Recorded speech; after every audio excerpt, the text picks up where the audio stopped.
What's going on, everyone? Welcome back. And there's something a little bit different going on today. I have a very special guest with me, the man who some of you may know as being behind the music for The Lord of the Rings, The War of the Rohirrim, Stephen Gallagher. How are you doing today, Stephen? Doing very well. How are you? Thank you very much indeed for taking the time to talk with me. Oh, thank you for coming on. This is a great opportunity. I'm doing very well, thanks. Excellent. Excellent. I Brilliant. believe, So yes, you had a question for me. I had a question. I thought we'd open this whole thing up here by me Yes. asking you about your journey with Lego. How did you Mhm. start off? Tell me everything. Okay. It's another instance of my siblings kind of leaving an impression on me. But that's kind of my brother's fault. That's on my brother. He Okay. like he had so much of it when I was there. I still have it. I have it's all around me. You can't see it, but it's everywhere. Wow. It's right next to me, right here. I have the Shire behind Awesome. me. But You've got the do you? Oh my I do. goodness. Yeah, I have the Hobbit hole right there. Oh, that's So cool. it's quite cool.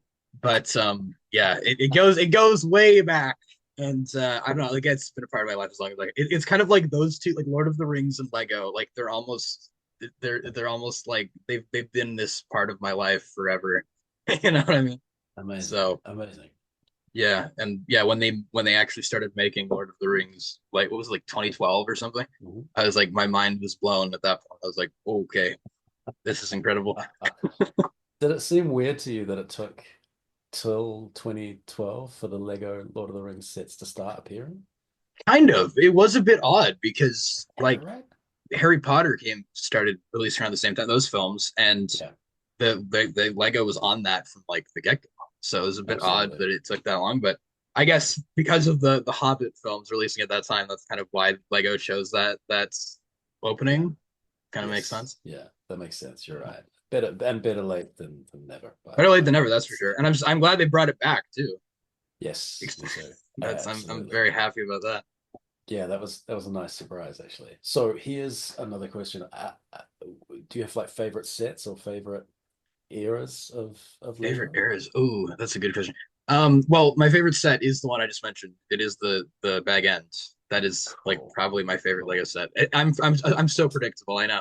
But No, um, I actually haven't seen it in real life yet. I've you only haven't seen it seen it? online. Let me So like bring it on. is that okay? Oh my goodness, that's Right now, awesome.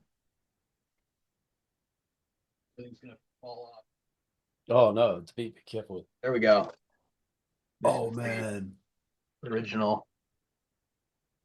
Oh my goodness. Yeah, it's quite the spectacle. Oh, that's cool. Yeah, That's a cool set. yeah.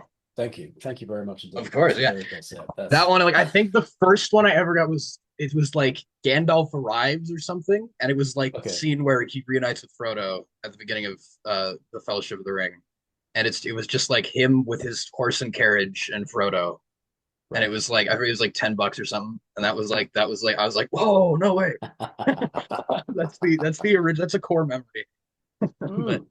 yeah. Oh, that's amazing. And I'm assuming also in tandem with that, I'm assuming that you have a reasonable amount of Star Wars Lego too. Oh, of course, yeah. Yeah. That's still growing, still growing at the moment. That's It's so just many. so much. Like it's so, Yeah, it costs so much. So I'm like, I've got I to be know. sparing about how much of it Uh, I invest yeah, in. But I know. But it just, there's something about the aesthetic of it that's so beautiful.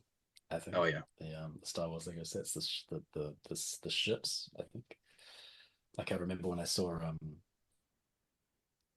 can't remember the year. I think it was like 2018, and I was in New York, and I went to the Lego store there, and I saw Boba Fett's this ship oh yeah, in yeah. Lego, and I'd never seen it before. I lost my mind. I was like, it's such It's an wild. amazing looking Yeah. project.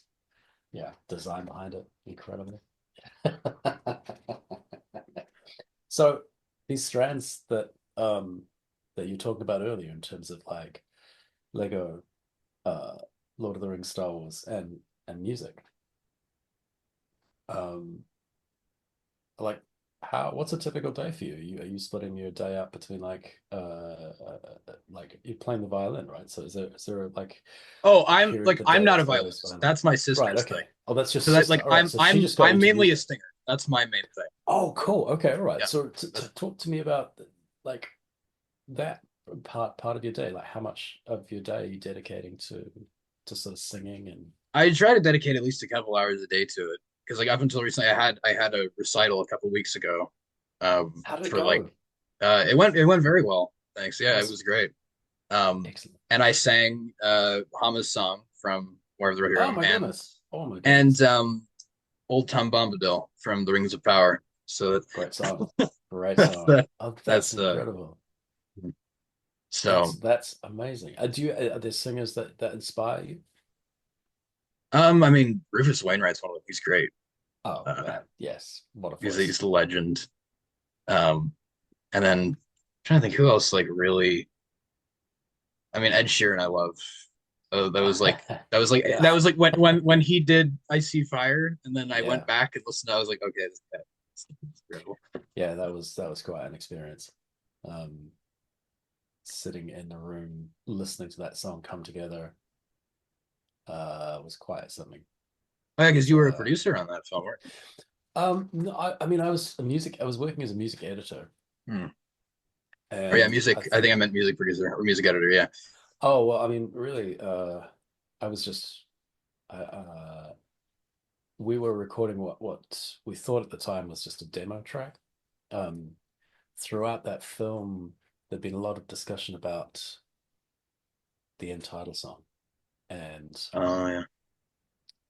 constantly names were getting thrown around. And I think I think it was Fran Welsh. Fran Welsh is an amazing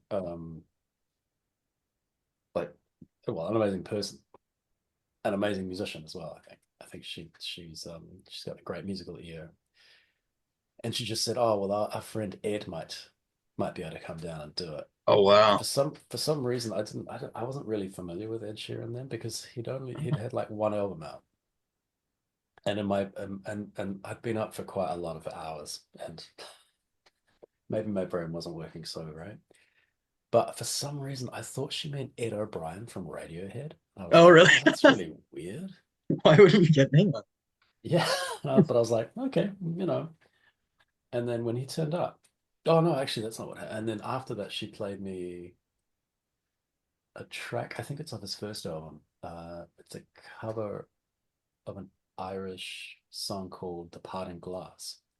Oh yeah, And yeah. My friend had been on yeah, his yeah, listening. yeah, amazing song and a great It is. version. And when I heard that, I was like, oh, right. So not not Ed O'Brien. And Sheeran came to Wellington and um, a lovely, charming gentleman. And we went into the room that I was working out of at the time. And he said I don't think he had the whole song by that stage. He just sort of had an idea. Right. And first he recorded the guitar parts. He's an incredible guitar player. Like, yeah. And then he started layering up the guitar parts. And then the vocal part was really fascinating because I don't think he didn't have the words. He was trying to figure them out as he went.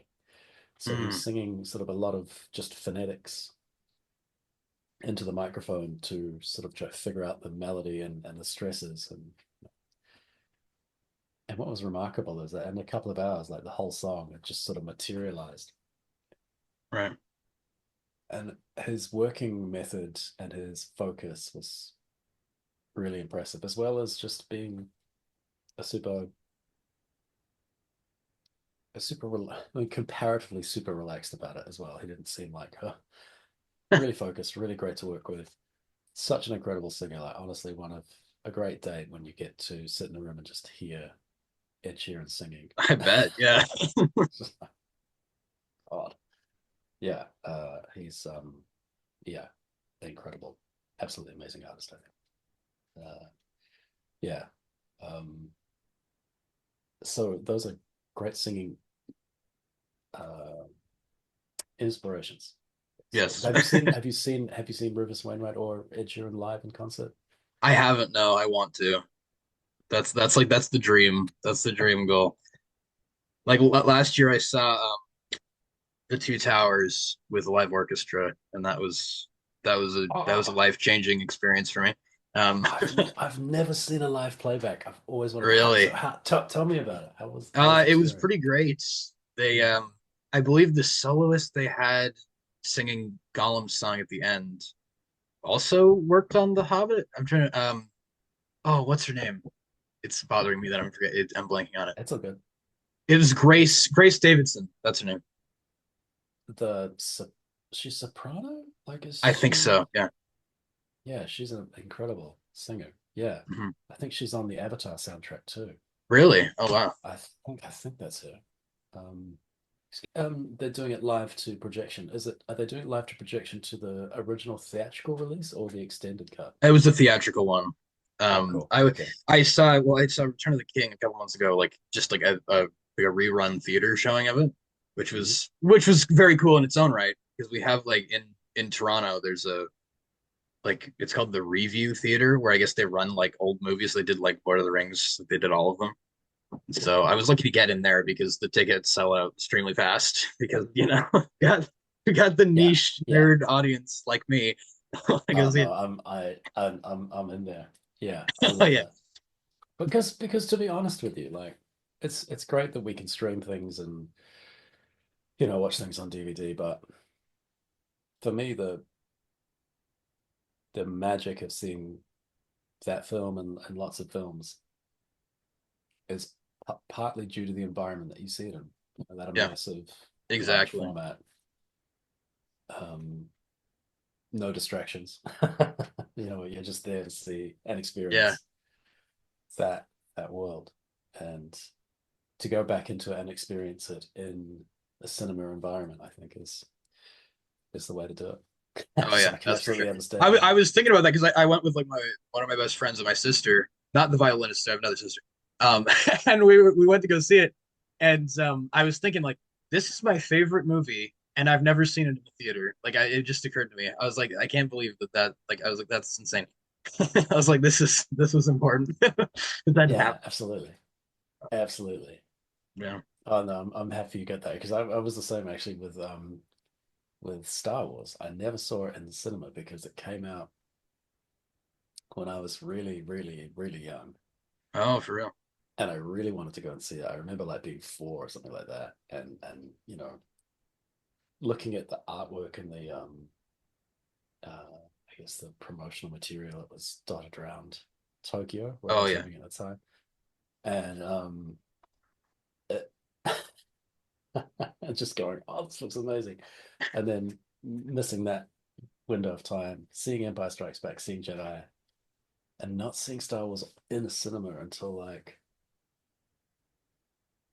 oh man, I think it was like the early 2000s, and just like that experience that everyone talks about when they, a lot of people I know talk about when they first saw it, the sound of the ship Oh overhead, yeah.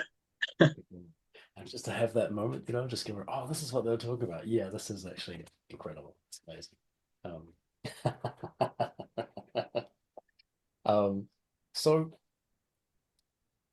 you have an interesting like pretty amazing YouTube channel, and I wanted to ask about how you started that, your Oh yeah. favorite things that you've made for the channel, and ultimately where you see the channel going. Like, ultimate, what's your vision for it? Um, well, it's like we're cutting to the core here. Uh, the so I forget how it was like I started it maybe around like 9 years ago, and Yeah. I forget what like I think there were a couple other people on YouTube who were doing like Lord of the Rings, Lego, like there was stop motion stuff, and I didn't start doing stop motion until like a year into it, but that Cool. and like I still do it from time to time. It just takes a lot of effort. Yeah. And Yeah. so there's that, and then just like general videos on like Lego or whatever. And I was like, oh, okay, I can do that too. So why don't I do this? I was like, what should I call it? My mom was like, oh, why don't you call it Hobbricks? Because like it's Hobbit and Lego. I was like, bam, got it. And I've never changed it. I was like, I was like, I've heard people saying I should change it. I'm like, no, it's never gonna happen. It's too No, man, perfect. that's great. That It's is not going actually, anywhere. I wasn't aware of where the name came from. That's fantastic, man. That's great. I love that. Yeah. So But it's that was the inspiration. And then I guess over the years it's kind of morphed a little bit more into like I've got more various different things that I yes, do, yeah, which I like. You know, I've heard people saying I should do like two separate channels or something to cover like all these different topics, but I don't really feel like that's necessary because I'm like there's so much to talk about and there's yeah. a wide variety of things. And they're I, all I, kind of I, like I like the variety. I think that's awesome. I think that's excellent and right, surprising, to be honest. It's great. When you go to your channel, it's like, oh, there's this, and there's this. It's wide ranging, and right. it feels like you put a lot of time and effort into it. Um, especially the stop motion stuff, man. Oh, I do. Yeah, thank you. No, I appreciate That's that. incredible. Because That's yeah, really great. it takes like there's some that I've done that are maybe like 25 seconds, and those took me 2 weeks. Like Yeah. even like I'm like it's so it's so time consuming, and I'm like I'm Yes. proud of it. I'm like, geez, Yeah, you should be. It's great like stuff. It's great. some people have no idea. It really What's your ultimate? Do you have an ultimate vision for what you want for the where it's channel to going. be? Yeah. I don't know. Like I'd like to be like I'd like it to get to a point where I can post like professionally made stuff because like I say I'm working on the short film with my friend. I'd love to make like actual professional stuff like that. Cool. um and even yeah, like I would like to eventually turn it into like more, I don't want to say music central because like I say like Mhm. we both like the variety, but I also do think that having more of like my own stuff on there, Yeah. like Yeah. more of my work, I think would be Yes. cool, which I'm very I'm happy. Yeah, I'm happy to hear that actually. Yeah, that's yeah. that's that that's a great goal. And I personally wish you the best in that. I think that's a great Thank you. Yeah. thing to aim for. But yeah, it's great work. And yeah, by the way, I mean I haven't had the chance to say this yet, but your voice is fantastic. It's really great. I really, yeah, It's thank you. I appreciate yeah, that. it's That really was like our chance meeting was you saw my cover, right? yeah, That's how yeah. I was It like, was whoa, that's wild. yeah, I can't believe it's taken me this one to make me go, hang on, wait a minute, your voice is amazing, man. Like That's yeah, that means a lot because I was it's like, it was like I was telling my it was crazy because I had my um I would say professor, but she's not really. She's my vocal instructor. That's what I like to say. She Mhm. hosts these like master classes where everyone can come and perform every week at school. And I remember I went to that class like that day and performed like that song, the Hama's song. And then I went back, and then that's when you messaged me. I was like, Yeah. "Whoa, that's crazy!" And then I told I my teacher, and she was like, "What the heck? That's no, that was cool. like I that's think I mind blowing." played yeah, I think I played that to myself and I think Mark Wilshire, our producer as well, a music producer. Yeah, Oh, great. really? Really loved it. Just loved it. Yeah, it's a great Yeah. song. It really is. I I loved your version. remember sorry, Thanks. like I remember when I went to see it twice in theaters. The second Oh, time I went to see it with cool. my friend, like I waited all the way through the credits because I just wanted to hear that song again. And they were like the theater staff were like giving us dirty looks, Wow. like get out of here. And I was like, nope, I'm listening to Hamad's song. You can't get rid of me because I'm staying here. I appreciate this. I love this. I've had that similar kind of experience as well. We just like really want Really, to yeah. hear this, really want to see this. People are like, mopping up next to you, and you're like, I mean, I really just I'm just paid the focused ticket. on this. Yeah, Yeah. yeah, amazing. So, do you have a recording set up at home for your like vocal recording stuff? I have like pretty like, it's a pretty like standard recording mic that I use most of the time. It has a pop filter on it, and I don't know, it served me well for the last little while, Sounds last good. couple years. Like I didn't used to have that because like I Yeah. like honestly can't listen back to some of my old videos because like the microphone is like so bad. I'm like, oh geez, like it's I'm like no. So I think it's improved substantially since those times. But Excellent. Oh, that's not a, it makes a decent microphone makes a big difference. it really does, yeah. That. Do you do a lot of vocal recording, like a lot of when you're writing your own material? I do, yeah. I do kind of go back over it and then I try to record it. It's kind of I don't know. It's like I'm the kind of person that I'm like I do not like really listening to myself. I'm like so I'm kind of like I Okay, And I yeah, so I'm like, yeah, I'll record it and then I'll send it to other people. Like, what do you think? They're like, that's great. I'm like, okay, good. That's all I need to yeah. know. I'm happy. I'm like, Yeah. I don't need to hear that. No, I can relate to that. That's yeah, 100%. That's um I think in the War of the Rohirrim there's a sequence where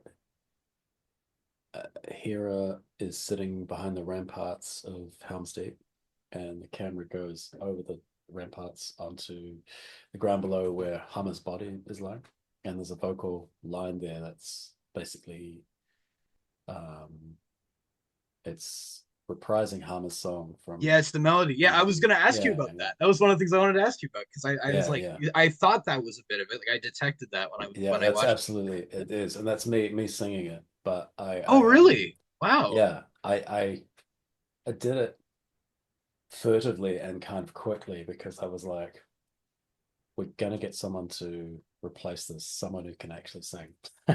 Oh, So I did it, and then it was in the demo track. And Mark and I went to Tokyo to meet with Kamiyama-san, the director, and we played that sequence. And he said afterwards, he was like, oh yeah, I think that works. And he said, oh, I really like the yeah, the female vocalist you hired to do that singing. That sounds really good. And I was like, oh, it's me. it's actually me. And we were gonna replace it. He's like, no, no, you have to keep it. So I was like, okay. But the same thing as you, I don't like hearing my voice back. Right. I can't hear it back and go. I'm uh, have no objectivity. I just Right. like I hear it and I'm like, please. Yeah, I feel that. So, well, no, your voice is great. You should have Oh, that. okay. You should have full confidence. Your stuff is it sounds great, fantastic. Thank you. Wait, Do you other than like do you do any ensemble singing? Is there like Oh a yeah, we choir or any kind of group that you're part of? yeah, that's another one of my early kind of formative experiences was I was in a choir, a youth choir for like probably a decade, maybe half a Excellent. decade, 7 years or so. Oh, And that's amazing. so I've that kind of pushed me on that path, and then I've been in several choirs. I joined like my vocal instructor I was telling you about, Marion. If Marion's watching this, Marion's great. She um runs this musical theater ensemble for my school, and she was just like, "You should join." And I had no plans to do that. I was like, "I'm not going to do this one." And then she got me on there. I did the radio interviewer role from Little Shop of Horrors. That's what we ended Oh, up on, great. like in March. And I was like, "Okay, Brilliant. this is pretty great." Brilliant. That What was what a show. that's another yeah, that's another pretty incredible experience from recent times. Oh, that's amazing. That's excellent. Do you feel like comfortable on stage? Is that someplace where you can picture yourself It's something that doing I've more work? Yeah, it's like something I've gotten more comfortable with, I think, in the last year because I wouldn't have been as comfortable with it before, but now I've Yeah, definitely it like can be pretty embraced it a scary. bit, which I'm happy about. It's not, Ah, yeah, awesome. it's not as much of an anxiety prospect as it once was. Oh, I'm happy to hear that. Yeah, it can be terrifying, isn't it? I mean, it's like I watch our children. Um, so our youngest um is doing is doing dance. It's kind of her thing. Right, And just in terms of like confidence, like initially finding performing in front of people pretty intimidating. To sort of being more confident about what she's doing on stage.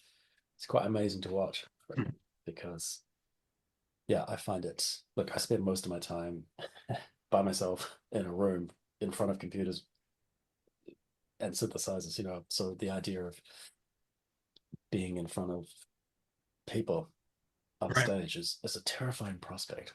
So Yeah, so it what are can your be. so if you were to give some advice to people who who were finding that tough, do you have any advice for people who are struggling with like I guess performance anxiety or being on stage in front of an audience? Um, I guess like what I've done is like acquaint myself with people who do know what that's like or have done it for a while or have experience. And then they are definitely like, as long as you have the right group, like the right people around you to lift you up to do it, that's what kind of helped me in that. Yeah, that is great advice. Yeah, having a good team around you makes a world of difference. Yeah, Mhm. that is the best advice.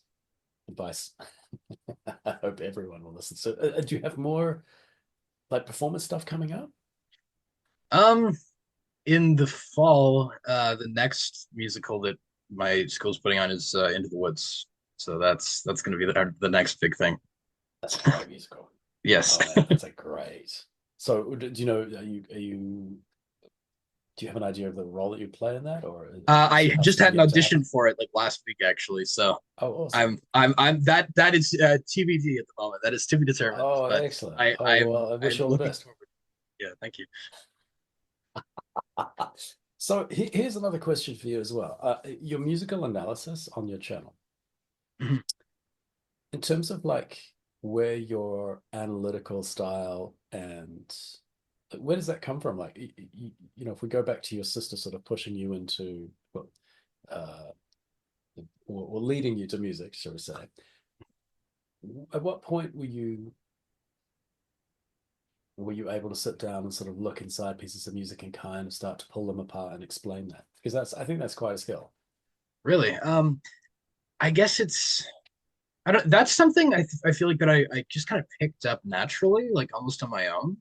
Because like I Yeah. would be listening to like at least a couple of years ago, I really just started I don't know, like listening to soundtracks from my favorite shows or whatever or movies, and I would just be like, okay, let me try and play this out, and then determine like, oh, so Cool. how, like, what are they using here? How are they trying to change this to elicit like an emotion or a response from the audience, something like that, right? Yeah. And that's kind of, yeah, I feel like my investment in film scores, like in Mm. particular, that's almost something that I don't even know how that happened. I just kind of fell down the rabbit hole, and I was like, okay, I'm in this now, you know. That's great. And what I like about on your channel is like, okay, the stuff from the Middle Earth from Star Wars. Is it like the West Wing? Did you have something like, Oh is yeah, there The West Wing. something Yeah, that was like out of left field? I love that. So tell me how, is that a show that how did you come to sort of see that show? Because is it, that's my mom and dad had been trying to get me to watch that for years, and I was like, yeah, oh great. no, no, no, I don't want to watch it. I'm too busy. I gotta do this. I gotta go watch Return of the King for the 20th time, guys. Come on. And then and then I was like, okay, fine. Finally, I was like, fine, I'll sit down, I'll watch this. I was like, okay, this is like the greatest show I've ever seen. That's So fantastic. and then I made a video on it, and like I remember talking to my dad, and he said I honestly expected it to be longer. It was only like what 13 minutes. Like I was like, yeah, someday maybe we'll do like a full, I don't know, like 16-hour Break it down analysis of the episode by West. episode. Yeah, Okay, that's impressive. That's amazing. I love this. It's interesting what people gravitate towards. I mean, like I think our son uh is really into watching a show called King of the Hill, which is oh, an animated Mike Judge series, I think from the late 90s, which when it first came out, I didn't really pay much attention to it. But now that he's sort of discovered it and watching it um regularly, there's it's amazing how you come back to things and see it sort of through a different lens. right, yeah. So the West Wing, I hadn't seen that for a long time, and actually, I think I came upon it on your channel, and I was like, "Oh man, you know what? I've forgotten that this show existed." And I went back and watched some episodes, and so thanks. Oh, you're welcome. No, anytime. Anytime. Yeah, I hadn't seen it for a long time. I forgot how good it is. It is. It's Yeah. really cool. But yeah, I do remember coming like seeing it on your YouTube channel, just going, how? How? Just how? What's going on here? Pretty much. But I love it. It's fantastic. Are you working on something now? Are you in terms of analysis? um, I'm working on what I it's something that I don't do as a game stuff. I'm working on a video analyzing Star Wars Jedi Survivor. That's something I've been working Oh my God. on. I love I that. it's a great game. Yeah, it's a great game. Good score. So yeah, a great score too. Yeah, I've been trying to like I don't know, like compartmentalize all of my thoughts and put them into like Mhm. because it's that I have so much like so many thoughts on it that it's hard to boil them down. But Yeah, that's a project I'm working on at the moment. that's a yeah, fantastically detailed. Like, yeah, it's a great game. Again, actually, my son is sort of a gamer, and he's been introducing me to, I mean, not vicariously, but I just pass him by sometimes, and he'll be playing something, and I'll be like, "What's this?" And he's like, "Oh, this is Red Dead Redemption 2." And I was like, "Who did the music? I've got to find this." Right. Um, yeah, and then eventually, I find myself sitting down and just like, look, if anyone told me that I'd be sitting down and watching my son play video games and getting something out of it, I would be like, that just sounds like a weird thing to do. But honestly, um, I just remember sitting down and watching him, well, actually, just watching the screen as he played Red Dead Redemption 2 and just being struck by the score. The music was like, I was like, this is incredible. It's so beautiful. Uh, yeah, which it seems like quite an odd way to come to something, but I found it really, it was so impressive. Um, and just the way, not only the score, the writing, but the way that it was integrated into the game and the gameplay. Right. Yeah, just really extraordinary. I thought, great job. So this is a long rambling way of asking, are there any other games like in terms of music that you would recommend checking out? Um, those are like the main ones that I've been obsessed with. It's those Jedi Survivor. Yeah. And then I mean, I've only gotten a short ways into it, but God of War, obviously, Oh, is music that Bear Ben McCreary. McCreary's? Yeah, Yeah, he's amazing. great, Yeah, great, yeah, great work there. yeah. He's a superstar. Great, great composer. I haven't checked the. Yeah. What's the other one that I was looking at the other day? It'll come to me.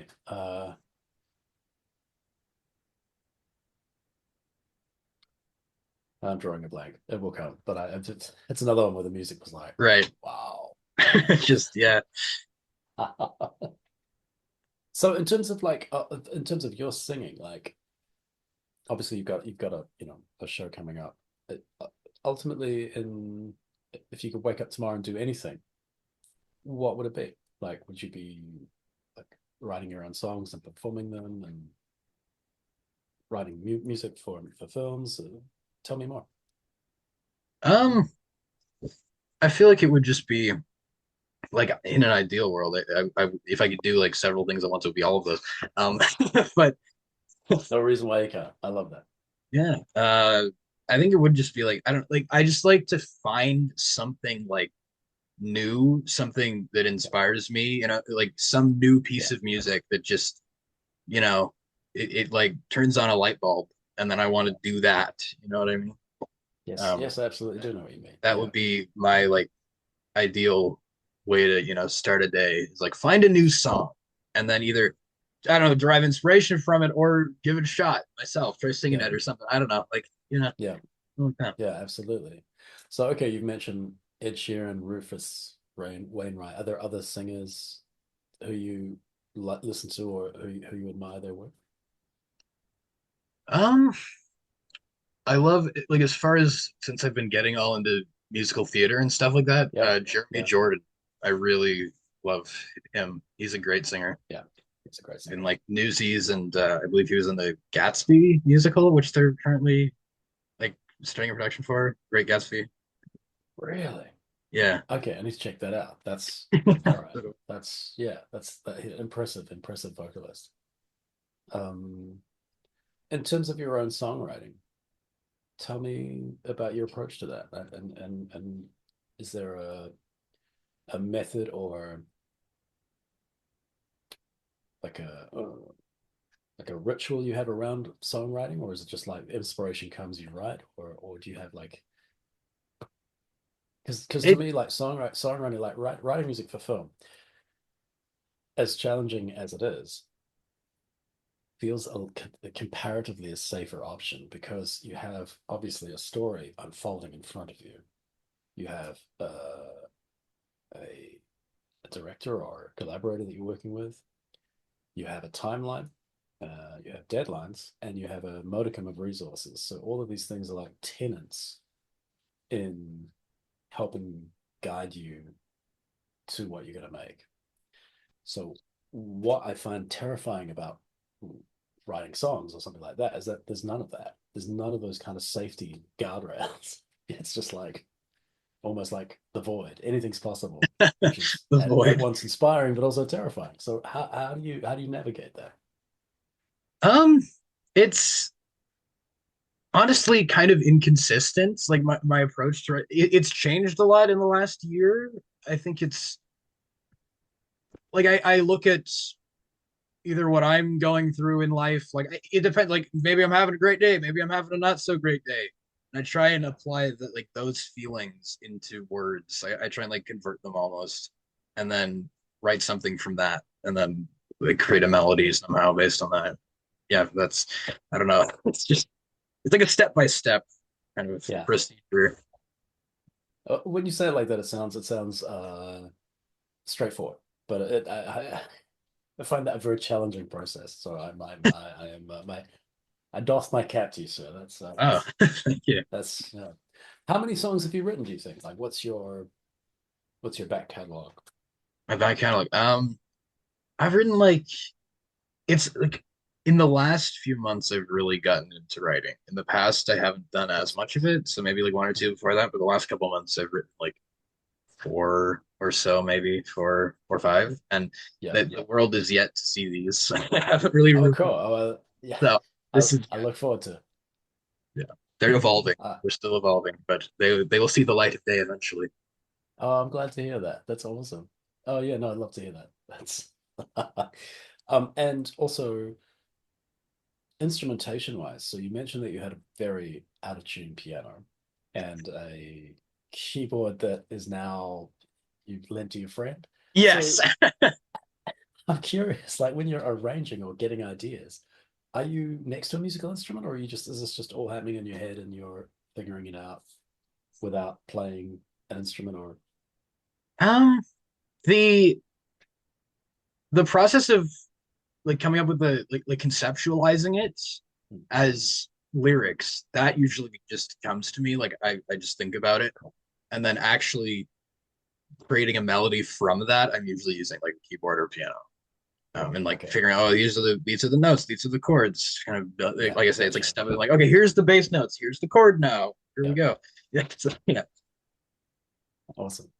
Oh, that's cool. Okay, cool. So it's not, and are you sitting at your out of tune piano? And I guess I'm asking like Out of if tune you are piano. using that, what kind of like what kind of ideas around tonality and melody is the out of tune piano guiding you? It's mostly if I stay away from the lower register, it's okay. I'm Oh, like as long as I'm like let's just not play like if I try and play a lower, I'm like oh no like I was trying to yeah, play M on Hen from Fellowship of the Ring like the past yeah, couple yeah, days, and I'm like if I'm playing the like you know how it has that descending chord yeah, progression yeah, towards the end, yep. that like that point if I'm playing that in the lower octave it's like "Ah," and I'm like nope it's really not in tune, so let's like avoid that.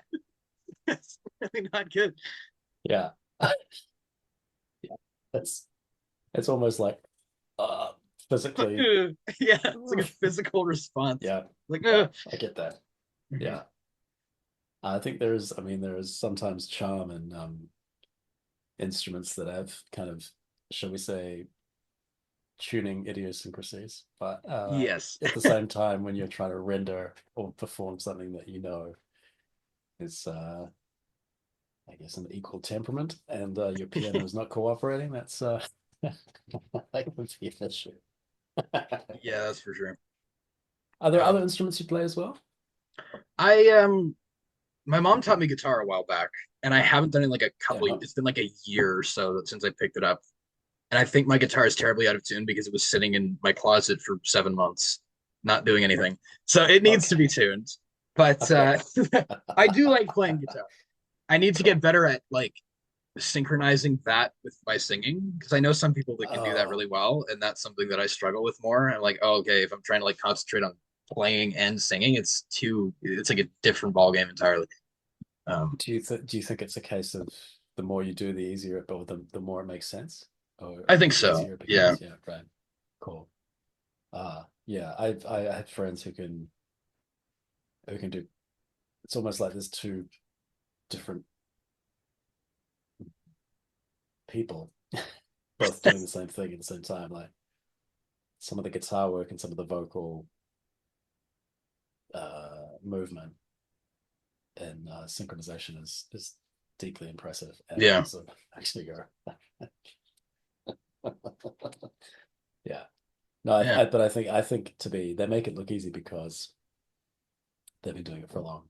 You know, Mhm. they put a lot of hours into it. Yeah. So yeah. So do you mind if I kind of flip this around on you a little bit here and Oh, start sure, sure, digging sure, into sure. your Yeah. so like what's your relationship with music, I guess? Like how did this Oh, journey start for you? uh, well, I don't know. It's hard. It feels like sort of looking back that there's lots of things that happen, but at the time they might not have felt like a significant point on the map. But when Right. you get to a certain point, you look back and go, "Oh, okay." You know, I think one of the biggest ones was in broad terms, like when I was like a teenager, I got obsessed with synthesizers because I was watching a lot of music videos, and you'd Right. always see in the 80s, especially, like keyboard players with these weird, magical looking boxes that looked kind of aliens, had a lot of buttons, and were making some incredible sounds. And so I was kind of captivated and mystified at the same time by those. Um, and I didn't have the money to afford a synthesizer, but I did. Uh, I went to music stores and just got pamphlets and bought books about synthesizers because that I could afford. And just read as much as I could about them. Right. And my high school, when I started going to high school, they had a synthesizer in their music department, and but to sort of access it, you had to study music. So I was like, okay, well, I'll take music. And I was in a band, started a band with Oh, a couple of friends of mine, and part of part of the musical curriculum was, I guess, what you call studying classics, studying music of like Beethoven and Bach and Mozart and Haydn and Brahms and uh, uh, people of that sort of ilk, in terms of people or composers who've been considered sort of masters of the game for a while. And while sort of analyzing that music was, you could tell, you could step back and admire the technical mastery of the skill. It didn't really emotionally, it didn't really move me, and it didn't really excite me to listen to it. And it felt like, I don't know, I kept feeling like, oh, I'm too dumb to understand this. I'm too dumb to sort of really kind of make the connection here. But studying music was great. Our music teacher was amazing. Um, and they took us to opera and performances, so you got to see orchestra and hear performances. That was huge, and more importantly, I got access to the synthesizer, which I learned how to program. And then my last year, after studying, music from pre-20th century,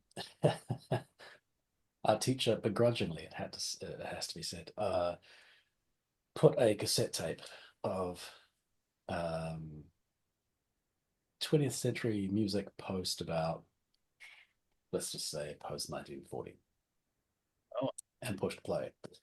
And for the first time, these sounds that were coming out of the speakers, I was like, I don't know what this is, but I love this. And if people are doing this in the world, this is what I want to do. And I think it was an American composer called George Crumb that piece had a Oh, massive effect on me. That's actually, I think, what made me want to be a composer. And I think looking back on it, probably the like if I make draw a broad stroke between liking, synthesizers and playing with sound and shaping sound, I can see that element of sound and color is so um, predominant in George Crumb's music. It's just like music of gesture and tone color and drama and beauty that I didn't know people were making music like that. And to hear someone do it, I was like, wow. It was like that was you talk about a light bulb moment. That was it. yeah. And Wow. so then I went to study at music at university. I studied composing, still playing in a band. um, and the music school was right across the road from the theater and film department. Oh, wow. Yeah, and so I met people at the theater and film department and ended up collaborating with them. And for the first time, it was like, oh, music can be part of a bigger story. It can be part of a bigger experience. Right. So writing music for theater was how I sort of really kicked me into the idea of writing for um, I want to say story as well, but um, yeah, I guess I'll say story or experience. Um, Mm. uh, narrative or non-narrative, should I say? And then because where I live it's a very small place. Um, if you are interested in doing something, it's very easy to meet other people who are interested in the same thing. Right. So part of the job of working as a composer in theater was actually also designing and working in sound. And one of the people whose work, man, I just loved, who you'd hear it and you'd just be like, oh god, conceptually it's so great and it's so beautifully executed, and it's his name was Chris Ward, and he was also a dialogue editor who'd been working on the Lord of the Rings for Peter Jackson. Okay. So I started, going knocking on his door and asking him questions about working in film, and I'd also got a job as a first as a composer's assistant, then as a sound effects assistant, then as a dialogue editor, and I thought maybe I could get into working on films as a dialogue editor, Oh, but that did not happen, thankfully. Because when you meet a great dialogue editor, you're like, oh no, there's no way I could ever be as and Chris was, amazing. But what he did do is he called me about a year later and said, hey, we're starting work on a film next week. And the composer we're working with is a composer that I know you're a big fan of and that you know his work. And would you like to come and help us put a temp score together? And the composer is Brian Eno, and the film is a film called The Lovely Bones. And so I turned up, and yeah, I got to work with Fran Walsh, who taught me a huge amount of incredible stuff about music and film and moving image and sound, and helped her put together a temp score for uh, The Lovely Bones, and which was amazing, and ended up staying on working as a music editor, which was a job I didn't even know existed. yeah. Once Wow. I'm doing it, I was like, oh, wow, this is cool. Uh, and at the same time, I was still writing music for TV shows and short films and Friends things and things like that. And that's pretty much yeah, just the that's how my career sort of developed, really. Wow. A lot of luck. Sounds like it. And then I worked on the hop. Well, actually, yeah. No, what happened? After the law, after Lovely Bones was District 9. I worked on that, which was a great film. Oh, Um, and then yeah, the Hobbit turned up, and I was working as a music editor on that. I got asked to write some of the songs. Um, Mark Wilshire, who was already kind of like a legend in Park Road as a music editor. People used to talk about him in hushed tones, and I'd heard about him, but I'd never met him. And he came down uh, to work on the film, and I was like, "Hi, Mark Wilshire. I've heard a lot about you. Uh, uh, could I possibly just like just sit in and watch you work sometimes?" And this is within like 5 seconds of meeting him, and he was just like, "Okay." And then within the first 15, 20 seconds of watching him work, he was doing things in Pro Tools that I'd never seen anyone do. And we just started hanging out, became friends, and then his interest was not only it's in music, but his primary love, I think, is recording and mixing and music producing. And I was just playing him some things that I was working on. He was like, well, maybe I can mix your score, and I said sure. And the work he did was so great that it was we've been working together kind of ever since. So to work Wow, on War of the Rohirrim with him was yeah, felt incredibly special, like a real privilege. that's amazing. Yeah. Yeah, and yeah, his work on that is excellent. He's uh, he's he's definitely a force for good, and definitely Right. someone you want on your team. Sorry, that's a long rambling. No, I this is fascinating to me. I love hearing about this. Um, so like you were music editor, am I correct on the Mhm. Hobbits? That's You correct. wrote Blunt the Knives and what was it, the Yes. Goblin song? Goblin Yeah, the song? Goblin song. So, yeah, Right. torture song, something like that. Yeah. Yeah. Two bangers, two great Two. ones. Oh, thank you very much. Um, Yeah, two chaotic ones. yeah, Blunt the Knives was like always one of my favorites. So when I found out that you worked on it, I was like, oh my goodness, that's great. Oh, awesome! Um, Thank you very much. Yeah, that was a fun experience. Intimidating, but fun. right. So who like so how did you become like the primary composer for War of the Rohirrim after doing that? Like what led to that kind of was it Peter Jackson or how did that come about? I mean, I don't know precisely how it came about. I can offer some sort of speculative thoughts on how it came about, but again, it has to do with working on The Hobbit. The family of filmmakers and people who work in music are pretty tight. Right. I'd done a score for Phoebe Gittins and Martin Papagiorgio's film. Uh, they had done when they were both at film school. They've done a really beautiful feature film starring Una Chaplin, Oh, and I did the score for that, and they were script writers on Rohirrim, and I've done some work with Philippa Boyens, um, and I'm assuming that's why they gave me a call. wow. But I think the first call was just to sort of help. It wasn't, hey, do you want to write the score? It was, could you help us? We've got some songs that we're putting together for for the film, and Right. yeah. Um, so Phoebe and Hardy had written worked together on some song ideas. Phoebe came up with some things, and that's the Harmer songs, her kind of something that she worked on. Right. And Phoebe's another person actually. She's a great writer, great singer. Um, Hmm.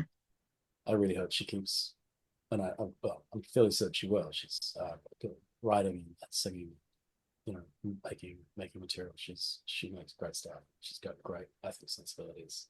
She's always really cool with too.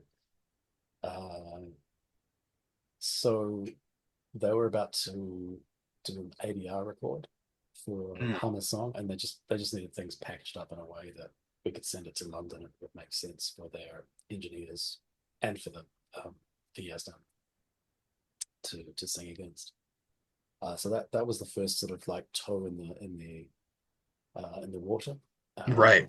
Right. of the production, and then I got sent the script. I got sent some reference artwork, and Philippa Boyens asked me to make some demos, Right. and so I made some demos, we were, and then I got introduced to Kamiyama-san, the director, and we talked, and I sort of began to see some of the footage of the film, but it was in fairly kind of early stages, so part of it was further along than other parts of it, and other parts of it were fairly rudimentary, Right. visually speaking. And uh, started once we ascertained that the language of the music that Kamiyama-san wanted was firmly rooted in the original trilogy, that which actually wasn't self-evident at the outset. But once we'd established that, it was a case of, well, if we're going to write the score in this way, it we need to we need to really kind of immerse ourselves and realize that the style of writing is quite operatic. There tends to be a lot of music in these types of in these films. They're fairly thematically driven, and you know while it's absolutely a privilege that we don't have to start with a blank slate, so to speak, there's hours and hours and hours of incredible music written by Howard Shore Right. from across the trilogy and The Hobbit for us to research and reference. It was actually pretty daunting though, because I bet. Yeah. um, for a number of reasons, like just okay, so the scale of it, um, the resources that we had compared to the resources that the original trilogy had were quite markedly different. Um, Right. but also at the same time so compelling because I thought the story was great. I loved I think Kamiyama-san is an incredible director. I love working with Philippa, with Phoebe, with Artie. All of these people around it I think are wonderful. I would do anything for them. So it was really thrilling to sort of like jump off onto this adventure, and the first thing I really had to do was put together like a almost like a suite of music and themes. Right. And the first theme that I remember finishing after many iterations and putting it up against the picture and going, oh yeah, this feels true to the world. This feels like it belongs in the world. Was something called the Headstrong or Headstrong, which ostensibly is called Heroes theme, really, but Okay. it's Yeah. and that's her main motivic material that Yeah. tracks and changes with her throughout the film. But It's a great that theme. was thank you. I feel like a complete amateur because it took me a long time to get to it, and it's not a very complex theme, but for me, it was really important that it served the vision of her that Kamiyama had, and it served her character through the story. But Hmm. more than that, that it spoke to the cultural context that she came from, or comes from, uh, and marked her out slightly from that as a kind of as a slight maverick or a rebel, but also that it aligned her with Erwin in the trilogy that was hundreds of years in the future. Right. So that when you play the music associated with Hera, that it's like a forerunner to what Erwin's theme will be, because they're both shield maidens. They're both from this Right. culture. There had to be a strong sort of like almost DNA link that you can go, okay, Yeah. this evolves into this. You can really Yeah, and feel that that through the cool. it feels like it shares DNA with all the the even the Rohirrim theme, and Yeah, yeah, I think even yeah, like the Fellowship. There's a bit of that yeah, yeah. feeling in there too. That's Yes, yeah, thematic material. yeah, yeah, yeah. It was all of these things that we're trying to tie into hopefully cohesive um motivic material, but Right. yeah. So once that was the first piece that I was like, okay, that feels true, and if that feels true, then therefore you know, that's a great starting place for the family members, um, for the period that represents Helm's reign, and the period that we find ourselves in Rohirrim history, or Rohan, or the history of Rohan, because it's the civilization of Rohan. When you look at it in Kamiyama's film, it feels a lot more vibrant than it does when we first see it in the Two Towers. The That's Two true. Towers, it Yeah, feels like it's going through it's in decline. Yeah, quite yeah, decline, quite a slump. Yeah, and it's important for it was important for me anyway to play to the fact that this culture is it's the same culture, but it's in a different period of its uh, evolution, I guess. yeah, Yeah, uh, and yeah, and into that plays the idea of the Dunlending, because the Dunlending culture is not something we really see that much of in the trilogy. no, not really. Yeah, so It's only really in sort the of build extended cuts, isn't it? it's yeah, that's for Yeah, sure, exactly. Yes, yeah. So being able to sort of build the sim the uh, like a little kind of window of identity into that world via Wolf and Frecker hmm, felt like a exciting and daunting privilege. I bet. Yeah, Yeah. that's incredible. So I guess building off that, kind of what I'm curious about too is you created all these great new themes that share DNA with the prior ones, and Thank you. I suppose what I'm curious about, uh, once again building off of that, is how did you kind of what was your thought process on like when and how to like incorporate Howard Shore's music. Like obviously you Oh, have yeah. the Rohirrim theme, but one of my favorite Yeah. is like getting super nerdy. One of my Yeah. favorite tracks that you composed is Adventure Beckons. Oh, Um, cool. and I that love one, that. and Yeah, I yeah, rec yeah, yeah, I yeah, mean yeah, in the yeah. theater, like immediately when she pulls out the card with the rune on it and Nature's Yeah, Reclamation, I yeah. was like, oh, Yeah, yeah, I yeah, love yeah, yeah, that. yeah, That was yeah. amazing. I was Ah, like, cool. Oh, thank you. Well, that one, thank you so much. And I loved writing that piece of music. That felt really cathartic in many ways. But that's the thought process behind incorporating that theme was when you see when she shows the mark to Owen, when Hera shows it to Owen, it just thought process was basically I want to mark this somehow, and it felt like there was I mean there's a Gandalf theme, right, that in you the Hobbit, kind of yeah. in the Hobbit, right, but it's and that plays to him when you know he's there talking to Bilbo, but the Nature's that reclamation theme felt like a truer is that even a it felt I think more so. Yeah. pertinent. It felt more pertinent because the Nature's reclamation theme is something I've always associated with Gandalf, like reaching out, whether it's reaching out for help or reaching out for assistance, Right. Yeah.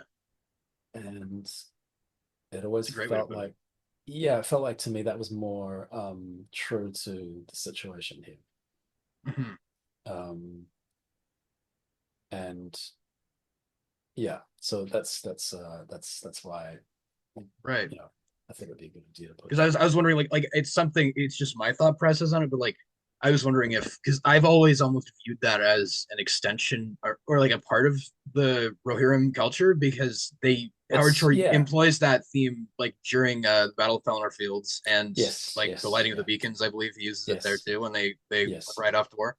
So it's yeah, like a part of yeah. that collective as well. It feels true to the world, doesn't it? Yeah, it does. Yeah, yeah. No, it felt like the right thing to do there, Hmm. and certainly we could just insert just a little taste of it in, and we had faith that a number of people would be like, oh, And that was me. Yeah. oh yeah, just excellent. I mean, it was also I remember playing it to our director the first time, and one of the producers, Joseph Joe, was there as well, and he was like, as soon as he heard it, he was like, "Whoa!" We're like, "Oh." Um, but I mean, in broad terms, we wanted to be able to use those themes in the first place was like a massive, huge privilege, right? And Yeah, we wanted to use them respectfully.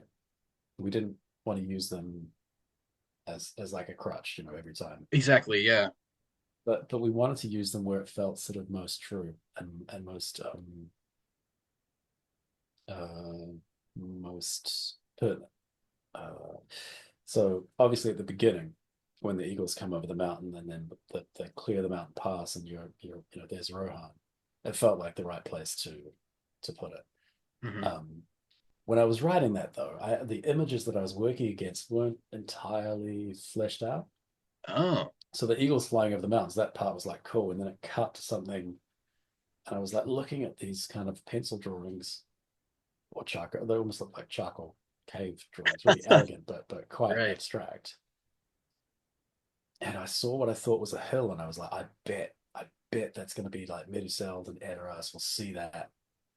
And so I was like, well, okay, I'll put the Rohan. This is the place for the Rohan thing because when we see that, their civilization, and I put that, we wrote that, and then when the final visuals came in, Edoras and Meduseld weren't there, and I was like, oh, this is a disaster.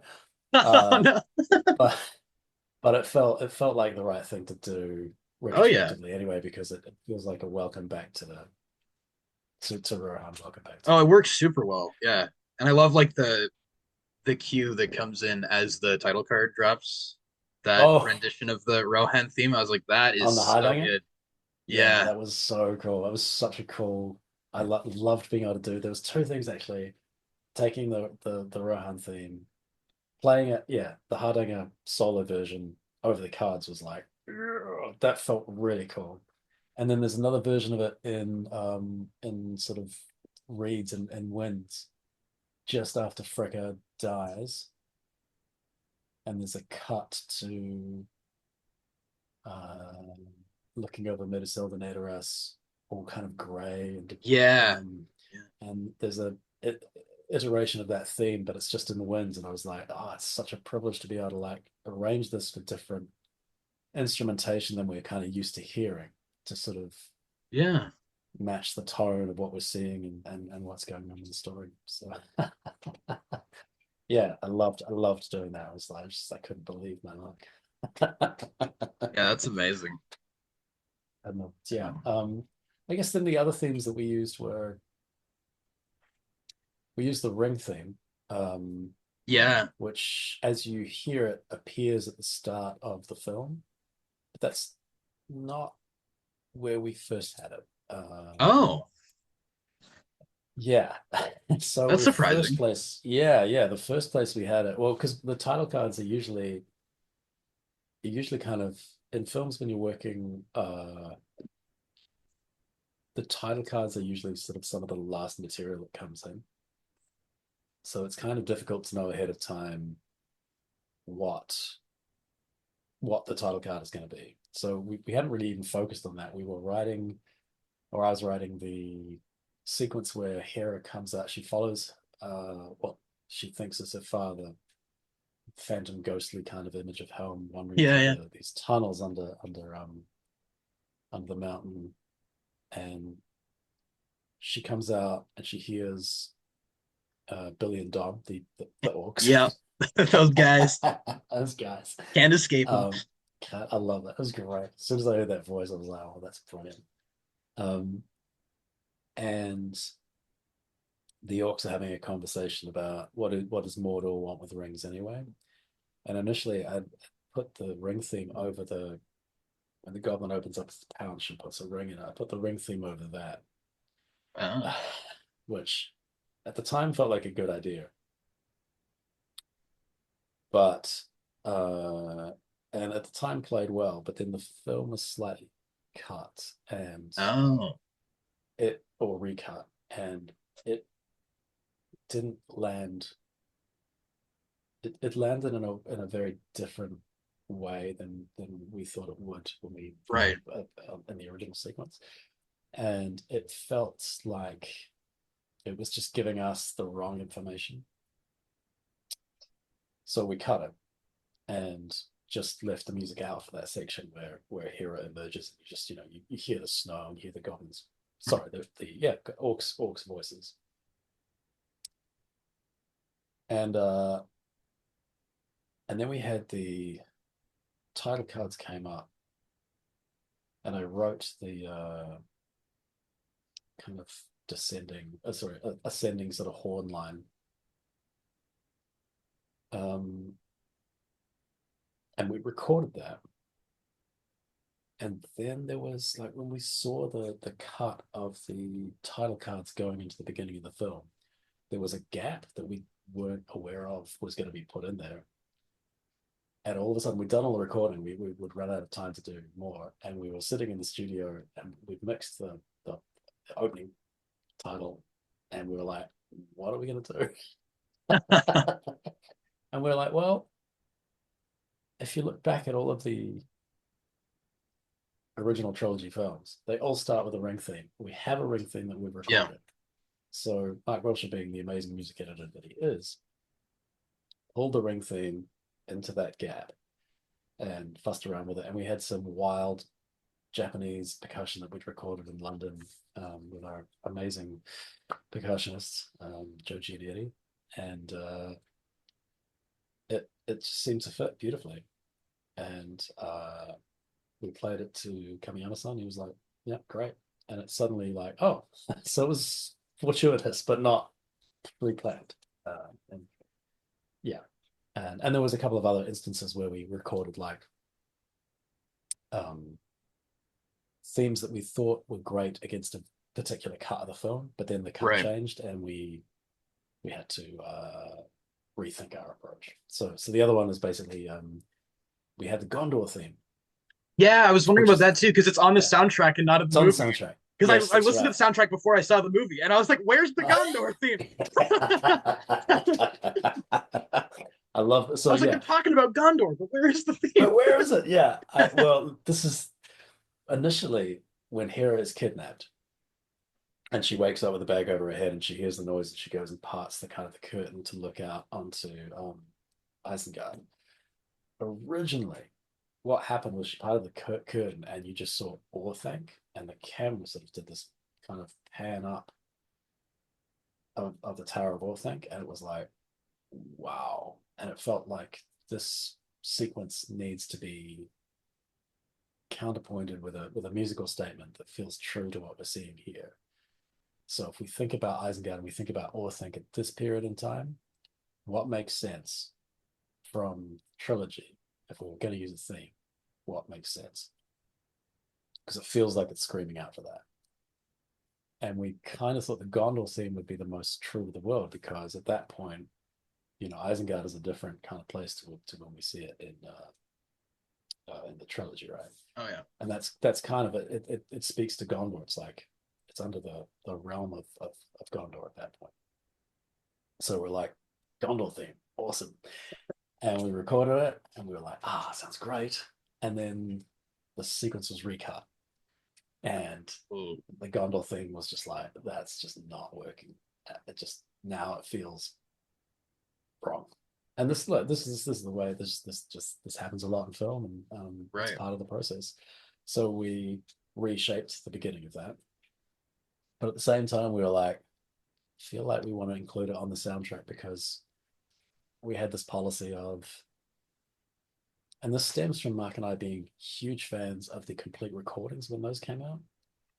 Like when the original CD soundtrack for Fellowship, Towers, and Return of the King came out, there was only one CD. I personally felt a little shortchanged because there was all this incredible music in the film, and you were missing so much of it on the original soundtrack. But when the Yeah. complete recordings came out, it was like, oh, here we go. Yeah. And we just wanted to release everything, and it made sense in the era that we're in of streaming. You know, there's a lot of music, and there may be only like five people in the world who want to hear it, but let's make it available for I'm one anybody of who them. does. Yeah. And thank I'm goodness, one of the thank you. five. Yes, thank you. And but we just wanted to put everything out there, just because, well, because that's as fans, that's what we loved, and secondly, we'd never get another chance to do it. So, That's true. Yeah. Well, no, I'm so glad you yeah, put it on that's there such. because I mean it's a great Thank rendition you, of it. It's a great rendition of the theme. thank you. Like Such a great theme. Such a it good really theme. is. Howard's, yeah, Howard Shore's obviously, yeah, yeah, a titan, and yeah, to have the opportunity to rearrange some of those, that's just a privilege, massive Right. privilege. I bet. Yeah. So I guess you kind of talked a little bit about this already, but what was your approach to kind of Middle Earth, I guess, because you have so much like originality in the score, obviously Thank combined with you. reincorporation of Shore's music. And then at basically the same time, we had Bear McCreary working on Rings of Power, and he has Yeah, this completely different like yeah, interpretation of like he almost reinvented kind of Middle Earth yes, in a yeah, musical sense.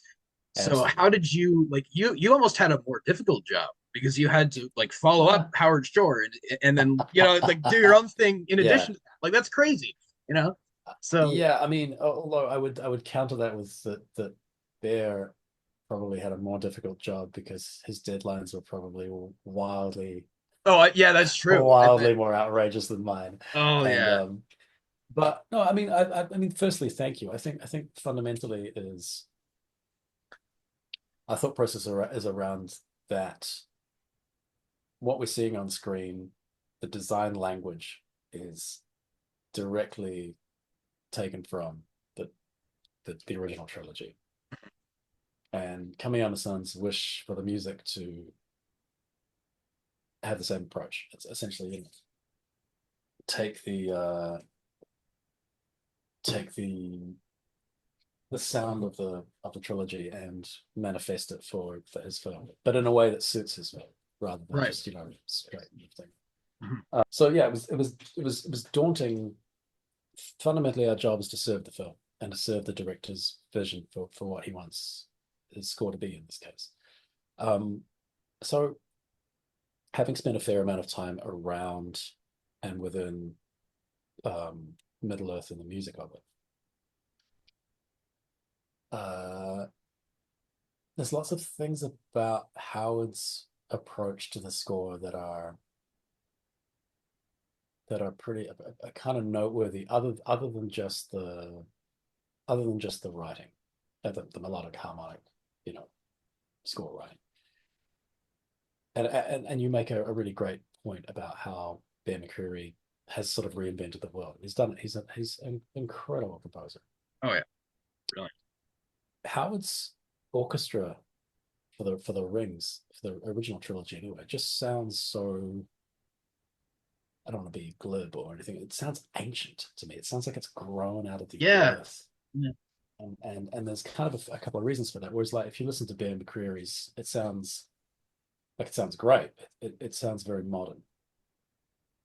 So we wanted to make the score kind of sound in that sort of older kind of grown out of the earth sort of style that Howard, uh, where there's not too much high woodwind, a lot of low brass. Some things slightly feel out of focus, if you know what I mean. Like uh, but there's kind of a very kind of, yeah. I keep coming back to that word ancient. It just sounds old, and that's something we strive to do. But at the same time, the sound of the Rings trilogy, part of that sound is 100 musicians at base level playing together in a big space. Great musicians in a great space.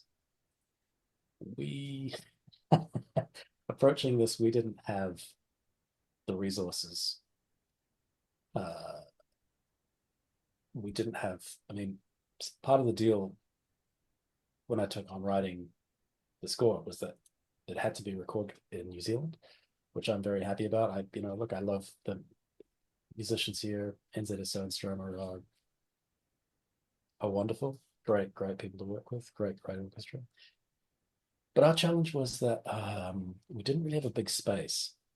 to record it because ideally the space we wanted to record in was the town hall, which is where the some of the Rings trilogy and some of the last two Hobbit movies were recorded. It's a great sounding space, but that's under construction and it's basically in pieces at Right. the moment. So that's off the table. Next door to that is a concert venue called the Michael Fowler Center, but that's not a recording space per se. So you have to bring in all of your. It's a remote record essentially. You have to bring in all of Right. your recording equipment, and the combined cost of that is eye-watering to the point where it's cheaper to go to Abbey Road. And so that was off the table. But we we'd both done some work in this old converted convent, which is on the hill above Seaturn in Wellington, and it's an old convent that Sir Peter Jackson and Dame Fran Welsh purchased and restored. And John Neal, who was head of Sounder Park Road at the time, installed a recording setup in the space. So it's not a massive hall, but it's a small hall and it sounds really good. And the players like playing in there, and I like being in there. So we record the strings and the winds and the choir and harp there, uh, and did some various technical exercises, experiments to try and make the sound of the score bigger. And uh, and so we try to construct our orchestral world with more modest resources, but still trying to, you know, both serve the film and also be a respectful development of the music that we love from the original trilogy. Yeah. That's wow. That's like a that's this is the lore. This is Yeah. I'm learning so much here. This is great. Um, You know, and the other thing we wanted to do, I think, because like taking inspiration from Howard's, if you go back through the Lord of the Rings, the coloristic choices that he made are just so great. I mean, if you think like, the Hardinger fiddle that you associate with Rohan, such a great choice of instrument that he made.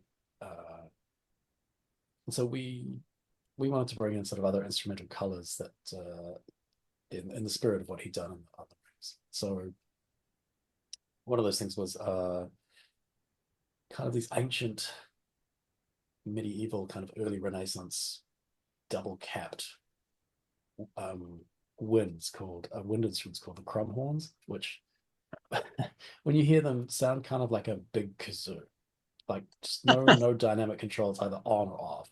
right. Um, but they have this wonderful kind of raspy quality that really blended well with kind of the lower winds in our score, and it's sort of it really spoke for me to the kind of the Dunlending culture, which was sort of still in its comparative dark age when Mm, yeah.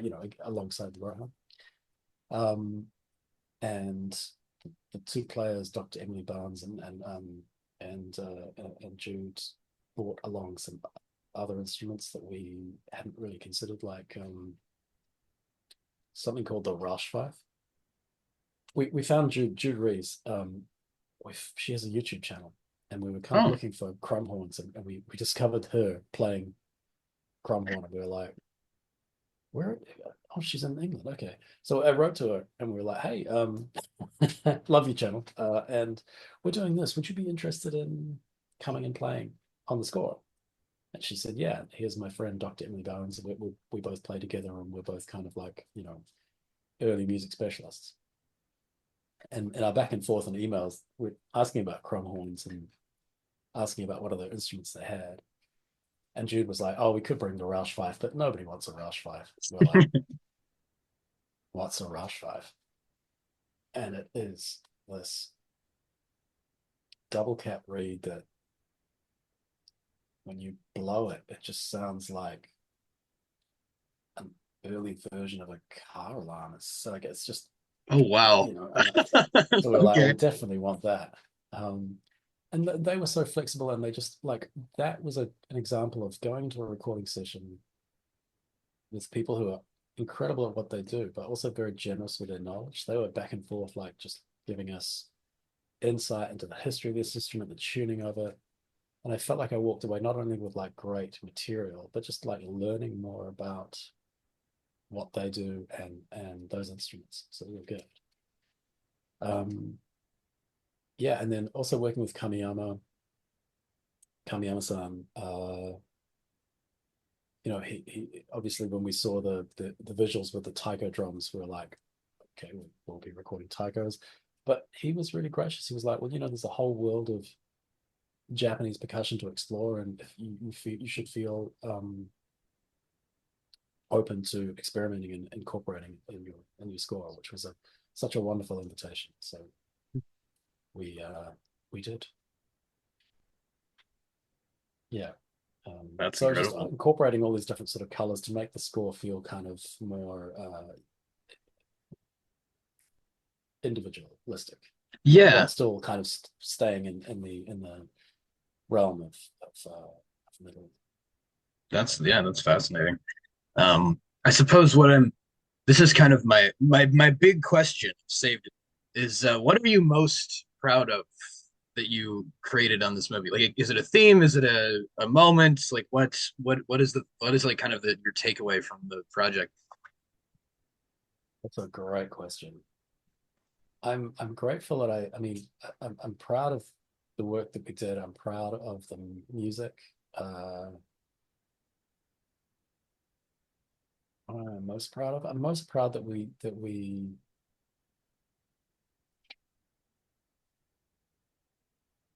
I think going into this from the outset, you're very aware that you're stepping on hallowed ground. Mm, There's these scores for the original trilogy are deeply loved and deeply um, revered by lots of people, including myself. And there's a sense of ownership around that, I think.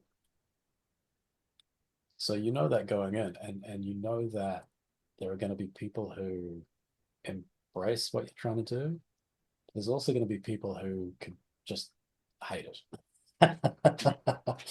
And I think um, I'm proud of in broad terms, I'm proud of the result we had. Um, and I'm proud of what it does for the film. I think it works well. The Kamiyama's uh, story. Um, it's funny you asked this question. You know, I hadn't, I never really thought about it. really? It's Wow. just sort of no. It's odd, isn't it? Because in flippant broad terms, I'm just proud we managed it. Because Oh, there of were course, times yeah. where I was like, oh my god, how are we going to do this? But I'm also, you know what, I'm proud of the team that we had. We had such a lovely team, and people that I adore and hope to continue to work with.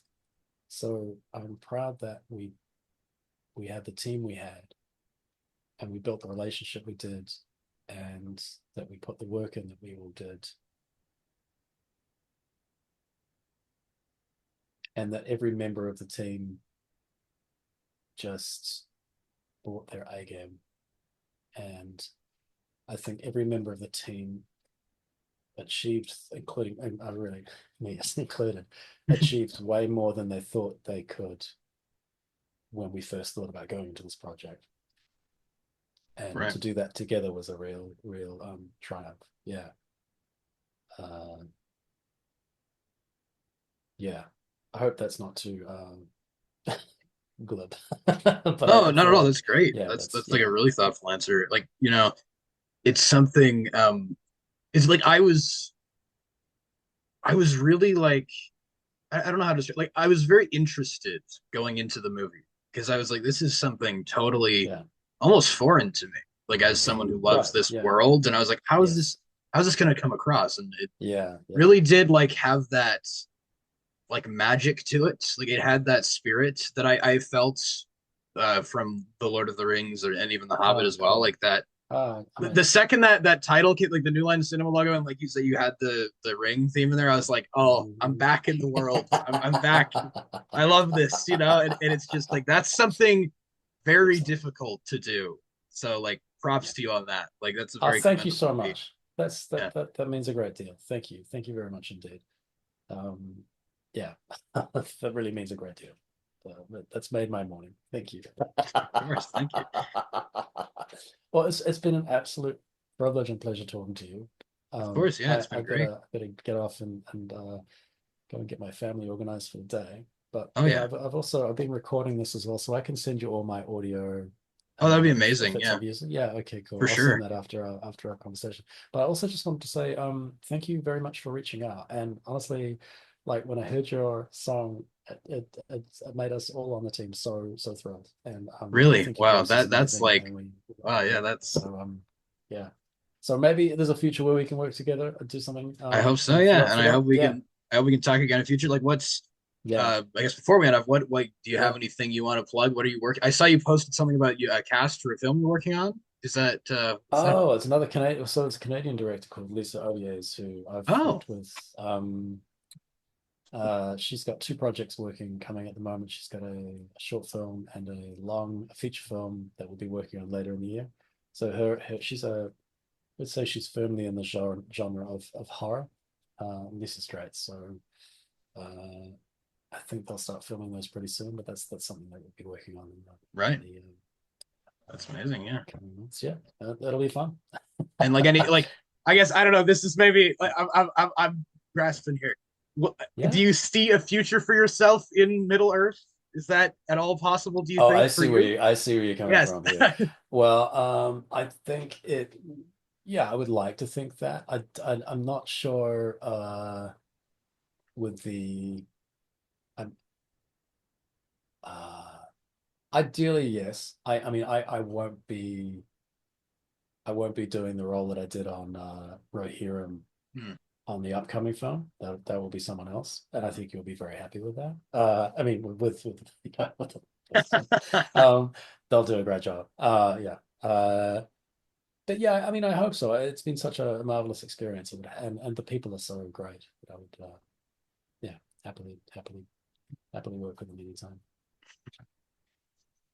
Yeah. All But I'll right. Well, keep you thank you, updated. I'll Stephen. let you know Yeah. if I hear of Please anything. I'll do. let you know. Yeah, All I'll right. keep in touch. Definitely Yeah, let me please know do. for sure. Thank you. It's been lovely talking Yeah, with you, it's been and great talking to you, I Stephen. hope Thank you so there's much. a future that we means we get to work together. So Yeah, let's stay in touch. amazing. Yeah. Thank you, Stephen. All Lovely right, to mate. talk to Have you. a good Take day. care. Love you too. Bye. I'll send you this to your email. Yes, amazing. Okay. All right. Cheers, mate. Thank you. Bye. Bye. All right, everyone. That was the one and only Stephen Gallagher. I am I'm pumped about all this. I hope you all enjoyed watching this interview. And of course, as always, I hope you guys have a great day. Take care.